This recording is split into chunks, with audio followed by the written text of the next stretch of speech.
함께 나눌 하나님 말씀은 신약 성경 베드로전서 2장 9절 말씀입니다.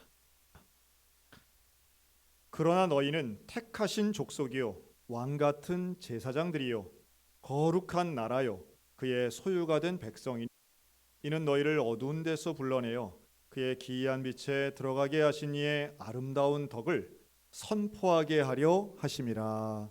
아멘. 사랑하는 성도 여러분, 한 주간 평안하셨습니까? 우리 하나님의 은혜가 우리 모든 성도들과 날마다 함께 하시기를 주님의 이름으로 축복합니다. 오늘은 다 함께 드리는 예배라는 제목으로 함께 말씀을 나누겠습니다. 제가 최근에 들은 그 유머인데요, 좀 시간은 된 것 같습니다. 여러분, 세상에서 제일 빠른 닭이 어떤 닭인지 아십니까? 네, 후다닥이라는 닭입니다. 그러면 사업하다가 망한 닭은 어떤 닭일까요? 쫄닭이라고 하더라고요. 그러면 지금 막 죽은 닭은 꼴까닭. 네, 하여튼 우승자들에게 축복이 있으라. 이렇게. 그러면 제정신이 아닌 닭은 뭔지 아세요? 이게 햇가닭이라고 하더라고요. 용기 내서 하는 겁니다. 네. 자, 그러면 우리 소양교회에 있는 닭은 무슨 닭일까요? 소양교회 예배 시간에 닭이 있다면 무슨 닭인가? 자, 우리 옆 사람 보고 이렇게 얘기하겠습니다. 토닥토닥. 네, 우리가 좀 위로하고 격려할 때 쓰는 말이기도 하죠. 오늘 읽은 이 베드로서는요, 사도 베드로가 당시에 소아시아 지역에서 환난과 핍박을 당하던 성도들에게 쓴 편지입니다. 근데 그 내용 하나하나가 사실은 지금 살기 참 팍팍하고 힘든 상황 속에 있는 이 성도들을 일종의 토닥토닥 해주는 영적인 격려고, 또 함께 일하고 있는 동역자들에게 우리가 가는 길이 옳은 길이야. 우리가 가는 이 길 하나님도 아셔. 주님도 우리와 함께 하셔. 지금 이 신학을 전하고 있는 게 베드로 전서입니다. 그런 면에서 우리가 하나님 앞에 예배드리는 이 시간, 세상이 줄 수 없는 놀라운 평안이, 또 걱정과 두려움을 떨쳐버릴 수 있는 하나님의 위로와 격려가 이 예배 시간에 우리 모두 가운데 임하시기를 주님의 이름으로 축원합니다. 오늘 잘 아는, 사실 베드로서 전체에서 가장 유명한 구절이기도 하죠. 너희는 택하신 족속이고 왕 같은 제사장이야 라고 하는 이 표현은 우리가 어떻게 받아들이는가에 따라서 정말 내 영혼을 일깨우는 표현이다 라고 저는 믿습니다. 먼저 이 택하신 족속, 구약의 이스라엘은 하나님 앞에 택함 받은 민족이었습니다. 구약의 구원이라고 하는 건 다른 민족에게는 없고 우리 민족에게만 있다라고 이스라엘은 생각했습니다. 그러나 신약의 예수 그리스도께서는 모든 백성을, 모든 인류를 하나님은 구원하길 원하신다라고 명확하게 말씀하고 있고요. 또 오늘 우리들은 그 은혜를 힘입어서 구원받은 줄로 믿습니다. 그런데 이 구원받음에 대해서 우리가 이렇게 말할 수 있어요. 하나님이 우리를 구원해 주셨다. 우리를 선택해 주셨다. 택정이란 말도 쓰고 하나님이 우리의 구원을 이미 예정하셨다라고 하는 표현을 쓰기도 합니다. 그래서 우리가 구원된 건 나의 노력이나 혹은 나의 공로가 아닌 전적인 하나님의 은혜입니다 라는 취지로 우리는 하나님이 나를 선택해 주셨다 이렇게 말하죠. 이건 분명히 옳은 이야기인데 여기에서 이걸 어떻게 해석하느냐에 따라서 조금 다른 논란이 있습니다. 즉 구원받은 우리는 하나님이 선택하셨다라고 하면 구원받지 못한 사람들은 어떻게 됩니까? 라는 질문이죠.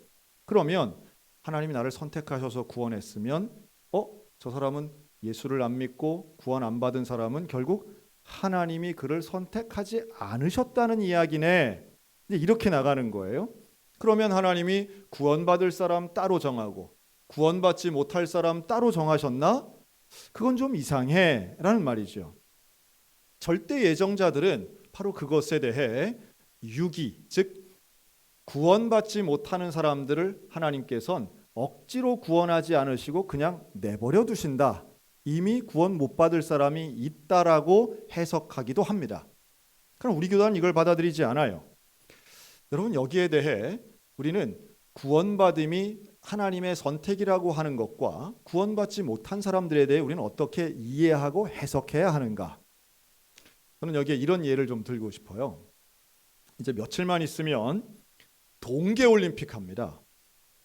우리의 관심은 조금 아직은 미치지 못한 것 같은데, 그러나 올림픽을 하면 이제 분명히 메달리스트들이 이제 인터뷰를 할 겁니다. 예를 들어 어떤 금메달 딴 선수가 이렇게 인터뷰를 했다고 해보세요.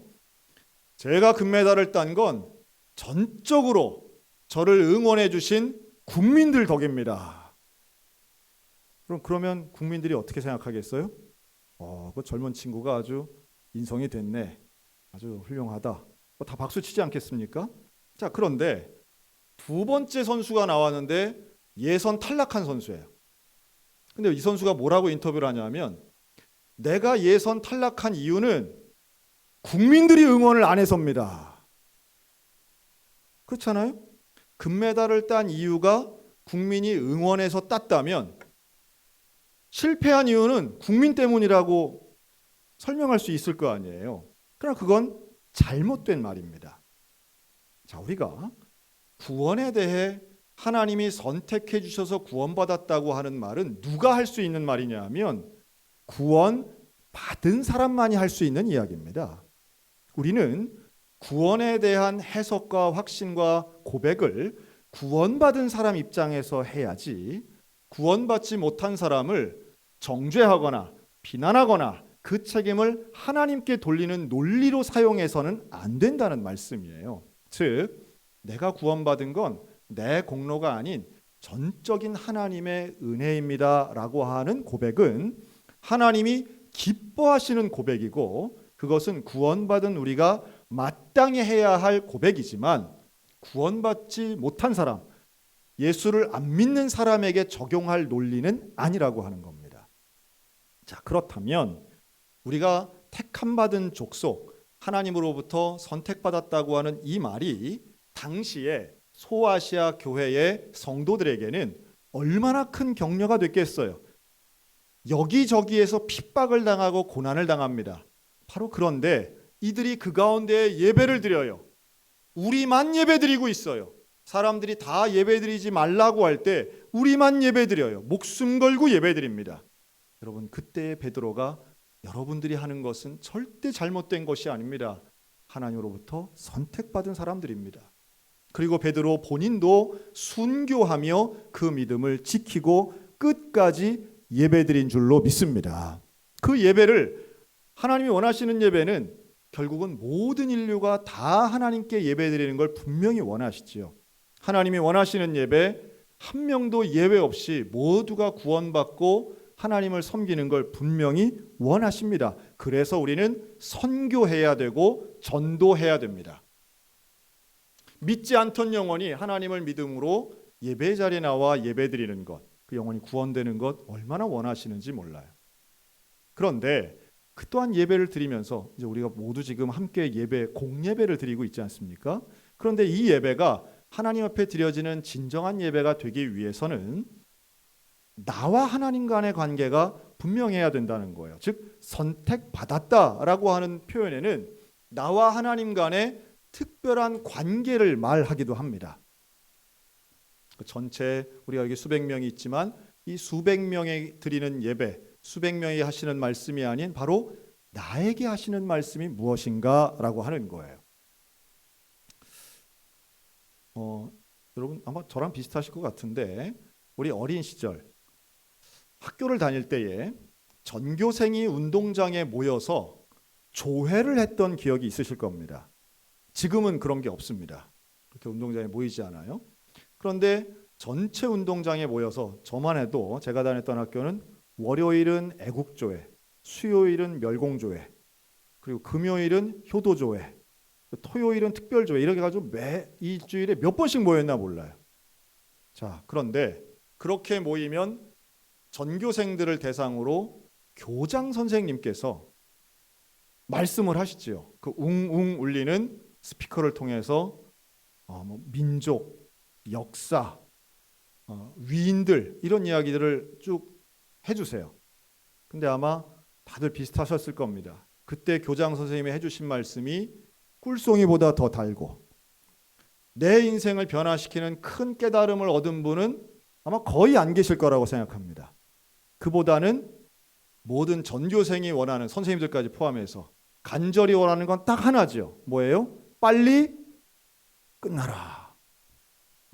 그러다가 왜 오늘은 비도 안 오나 뭐 이런 생각하죠. 비 오면 이제 들어가야 되는데. 제 기억에 한 번 그런 적이 있었습니다. 한 여학생이 더운 여름날인데 이렇게 어지러워가지고 비틀대고 쓰러지니까 그냥 흐지부지 돼가지고 빨리 들어갔던 경험이 있어요. 그래서 그 다음 날부터는 누구 안 쓰러지나 이제 봤던 기억이 납니다. 비슷하셨을 거예요. 그런데 어느 날은 뭐 좀 제 자랑 같긴 한데요. 좀 부끄럽긴 하지만 제가 전교생을 대표해서 상을 받았던 날이 있었습니다. 그래서 저를 제일 맨 앞에 세운 거예요. 그래서 학생 마이크 앞에 전체 차렷 경례를 했었습니다. 그리고 제가 맨 앞에서 중간에 교장 선생님 바로 코앞에 이렇게 서 있던 거예요. 자, 제가 말씀을 들었을까요? 안 들었을까요? 마이크도 필요 없이 육성으로 다 들렸습니다. 그때 처음으로 교장 선생님이 무슨 얘기를 하는지를 정말 한마디도 안 빼놓고 다 들었던 것 같아요. 그게 뭐 좋았던 건 아니지만 특별한 경험이었습니다. 즉 눈이 계속 수도 없이 마주치니까 어떻게 딴 생각을 못 하겠더라고요. 지금도 저하고 눈 마주치시는 분들이 많을지어다.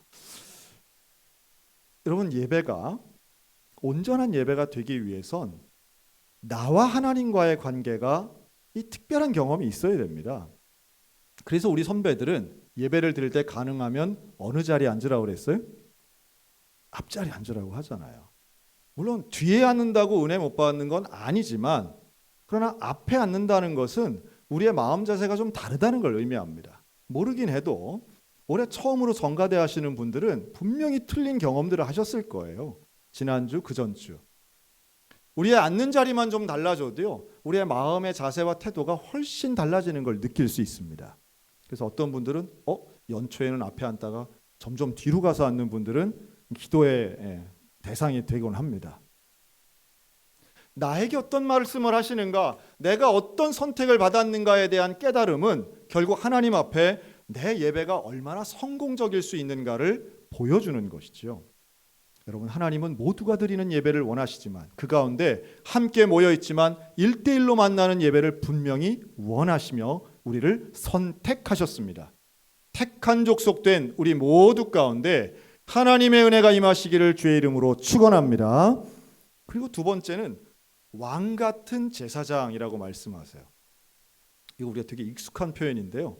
근데 이게 얼마나 특별하냐 하면 여러분, 왕은 당시에 아무나 되는 게 아닙니다. 왕은 내가 노력한다고 되는 게 아니에요. 제사장도 마찬가지입니다. 왕이나 제사장이 되기 위해서는 조건이 있는데요. 혈통적 조건이 있어야 됩니다. 우선 왕은 누가 돼요? 왕자들 중에서 되는 거예요. 왕은. 제사장은 누가 됩니까? 레위 지파 사람 중에 되는 겁니다. 이게 뭐 시험 봐서 되는 것도 아니고 내가 되기를 막 간절히 원한다고 되는 것도 아니에요. 엄격한 제한이 있는 거예요. 더군다나 왕은 한 명밖에 안 돼요. 그러니까 왕이나 제사장이란 표현을 아무한테나 쓰는 게 아니에요. 그런데 이 말은 결국 무슨 말씀일까요? 너는 왕 같은 제사장이야. 왕 같은 존재야. 제사장 같은 존재야. 여러분, 이 말은 이 땅에서 누구와 비교할 수 없는 가장 존귀한 존재야. 하나님께서 말씀하시는 인간의 언어로 당시에 가장 표현할 수 있는 가장 귀한 존재, 이런 말씀이에요. 그러니까 우리가 잘 안 와닿는 것은요, 지금 이 시대는 왕이 없기 때문이에요. 제사장이 없어서 잘 안 와닿는 거예요. 자, 한번 옆 사람에게 얘기해 볼까요? 당신은 왕 같은 존귀한 분입니다. 해볼까요? 시작. 당신은 왕 같은 존귀한 분입니다. 이래도 잘 안 와닿는 거예요. 왜냐하면 왕이 없으니까, 우리가 사는 시대에. 자, 이렇게 한번 해보겠습니다. 당신은 아파트보다 존귀합니다. 네. 뭘 집어넣어? 지금 우리가 생각하는 그렇죠. 아파트보다 당신이 존귀한 거. 하나님 보시기에는요, 여기 오늘 오신 분들은 대선 주자보다 훨씬 더 존귀한 분들이에요. 여러분, 우리가 이 음성을 하나님의 음성으로 잘 들으면, 이 편지를 받았던 소아시아에 있는 성도들의 삶은 왕의 삶이랑은 극과 극이었어요. 제사장같이 인정받고 존중받는 삶이 아니었어요. 그런데 하나님의 말씀은 전혀 달라요. 너는 하나님 보시기엔 가장 존귀한 존재야. 세상 누가 뭐라 해도 나에게 있어서 너는 왕과 같은 존재야.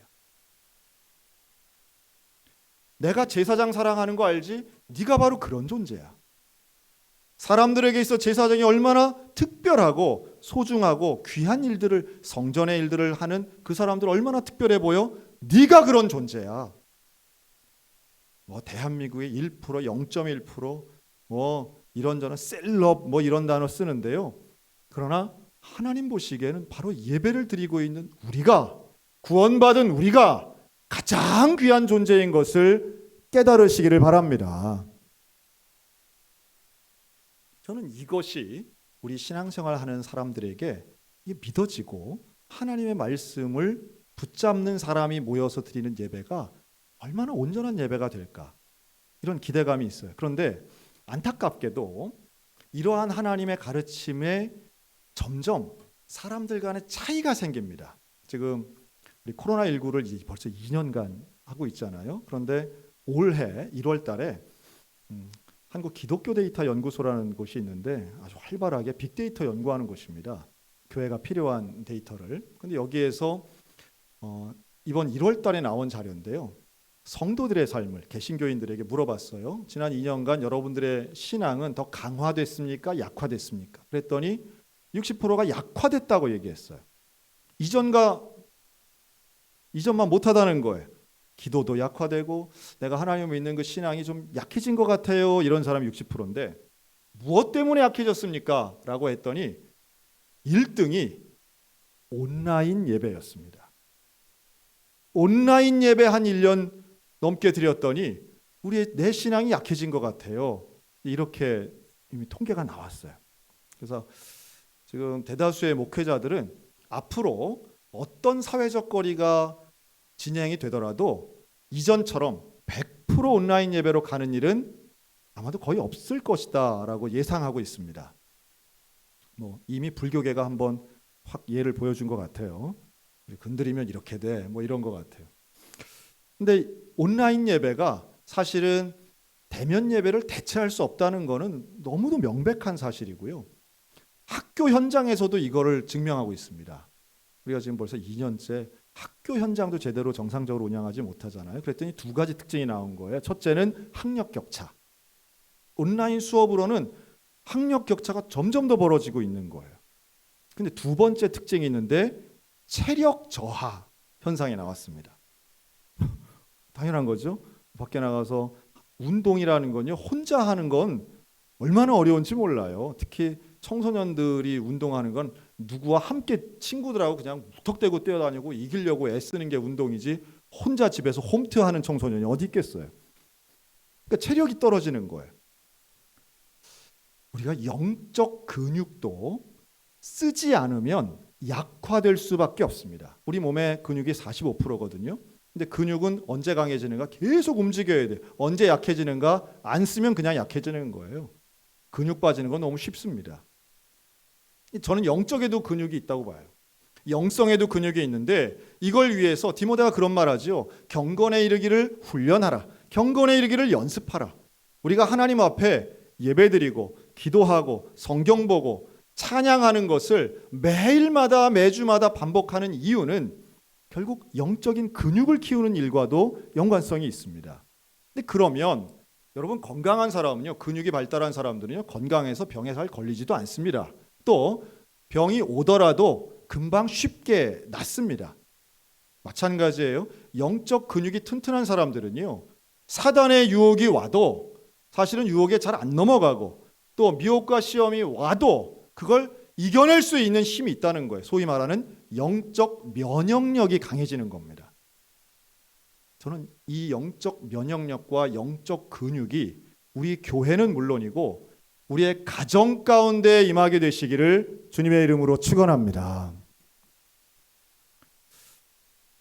그래서 많은 분들이 염려하는 것 중에 하나는요, 그렇게 신앙이 약화될 때에 가장 취약한 세대, 사실 우리는 지금 오늘 오신 대부분의 성인들은 그래, 온라인보다는 오프라인이지, 이런 생각들을 많이 갖고 있어요. 그런데 이 생각이 전혀 다른 세대가 있습니다. 지금 우리 한국 대선에서는 가장 주목받는 게 20대, 30대 소위 말하는 MZ 세대인데요. 그러나 이번 빅데이터 연구를 통해서 가장 다른 형태의 라이프 스타일과 정보 취득 능력을 보여주는 세대는 20대가 아니라는 거예요. 단연 10대입니다. 10대. 지금의 10대들은요, 20대와도 격차가 큰 라이프 스타일의 차이, 무엇을 통해 어떤 루트로 정보를 취득하는가를 보여주는 또 전혀 다른 형태의 세대라고 분석하고 있습니다.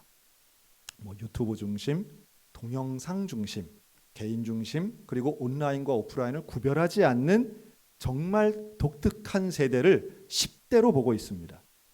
그래서 사실은 우리끼리만 있으면 40대, 50대, 60대, 70대들만 있으면요, 온라인 할 필요가 없어요. 그러나 소위 말하는 메타버스, 또 온라인 가상공간, 이게 앞으로 10대들에게는 일반 우리의 실생활과 똑같은 규모의 정도를 가지고 살 것이기 때문에 교회 지도자들의 고민이 그만큼 큽니다. 다음 세대가 아닌 다다음 세대는 이거 같이 가야 되는 거 아닌가? 지금의 우리의 예배 형태를 계속 유지할 수 있을까라고 하는 근본적 고민이 있는 것도 사실입니다. 그런데 그보다 더 안타까운 것은 지금의 10대와 20대들은 교회에 대해 부정적이라는 거예요. 교회에 대해 관심이 없습니다. 성경에 대해 진리에 대한 관심이 별로 없어요. 어떻게 하면 될까? 정답은 제가 볼 때 하나뿐입니다. 현재로서는.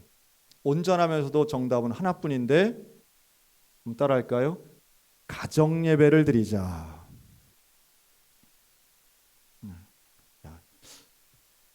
다 같이 그냥 그건 불가능한 일을 얘기하는 것처럼 힘이 없네요. 여러분, 가정 예배는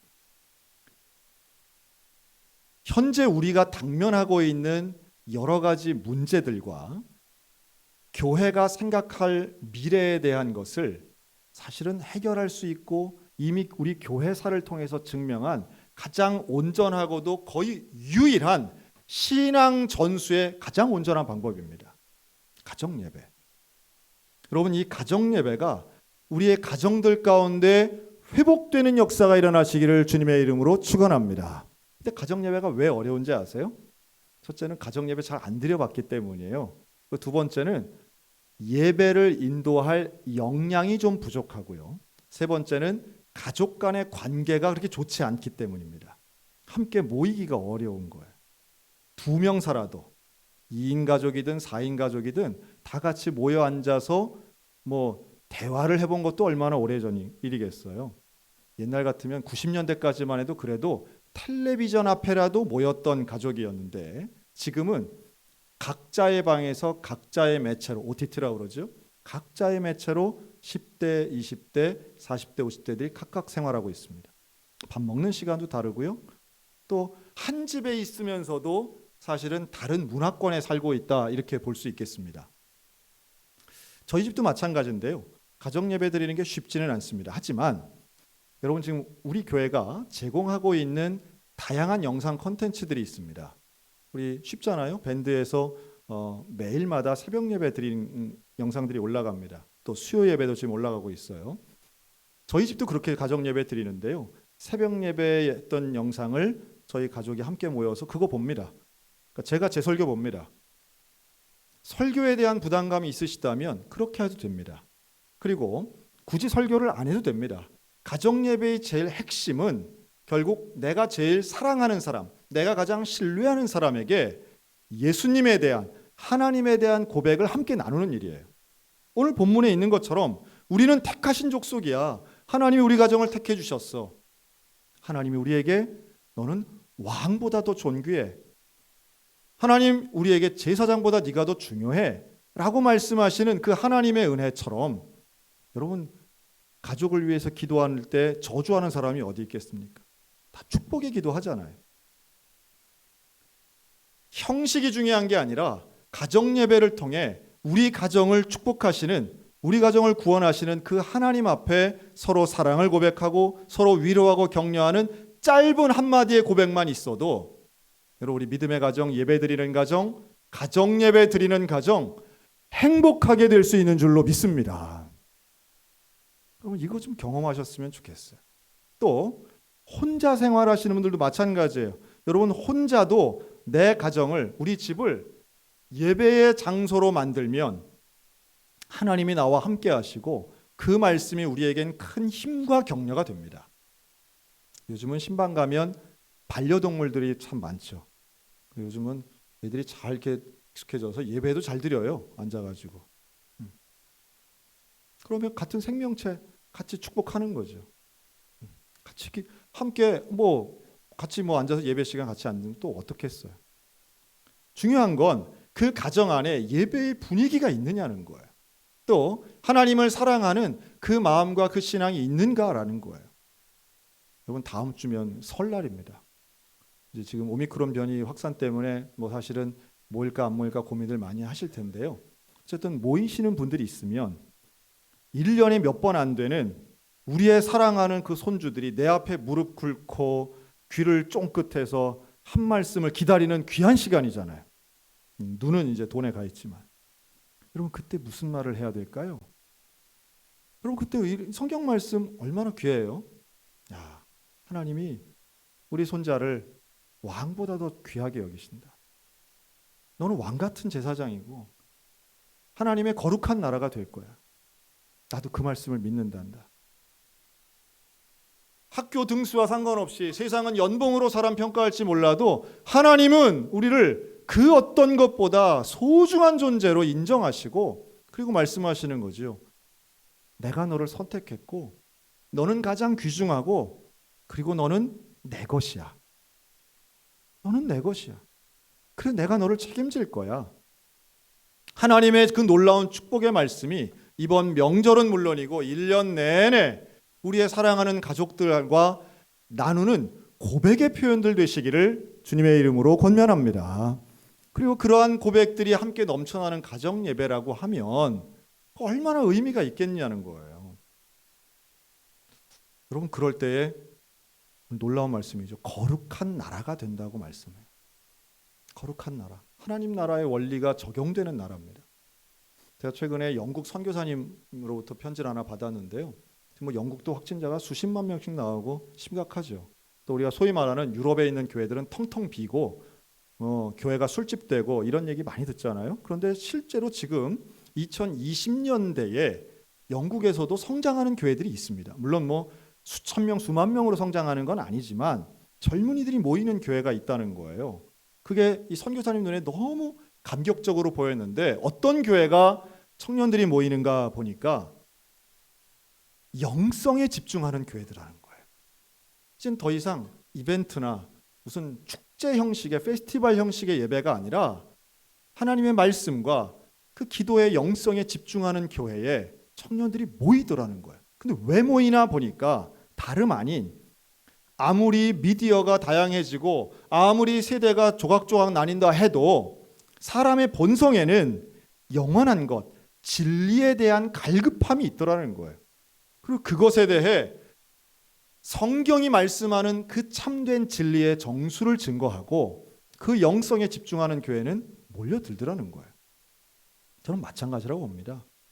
많은 사람들이 한국 교회의 미래를 불안하게, 저도 그렇게 보는 입장이 있지만, 그러나 또 한편에서 본다면 수적으로는 줄어들지 몰라도 하나님 앞에 분명히 인간인 이상 그 진리와 영원과 구원에 대한 갈급함이 있기 때문에 하나님의 복음은 여전히 진리이고 그 복음 앞에 모두가 예배드리는 마음 가지고 있는 교회는 하나님이 끝까지 사용하실 줄로 믿습니다.